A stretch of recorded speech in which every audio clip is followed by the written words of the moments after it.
En un primer momento lo que hicimos fue organizarnos con las comunidades para poder dar alimentos y agua,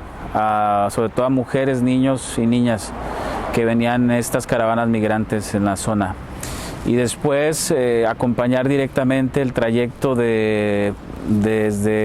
la frontera en gran medida hasta nuestro municipio que es Tonalá. Bueno, primeramente la población que migra a nuestro país es centroamericana,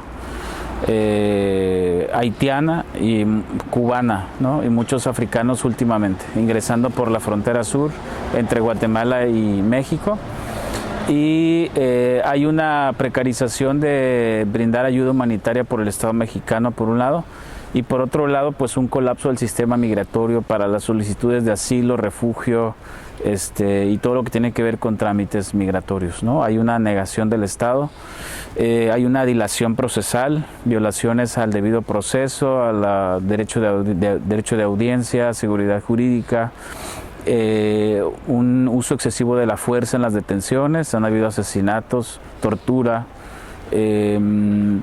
y también pues no hay un trato igualitario, existe una situación discriminatoria, estigmatizante, racista en nuestra zona por parte de las autoridades. En los últimos años podemos hablar de cerca de 300,000 personas migrando, y lo más sorprendente es que hemos visto comunidades enteras, pueblos enteros saliendo de su país de origen, atravesando la frontera hacia México, por una situación muy grave de violencia, de crimen organizado, de lucha por el territorio, conflictos políticos, es decir, esto es lo que los ha orillado a salir de su territorio, ¿no?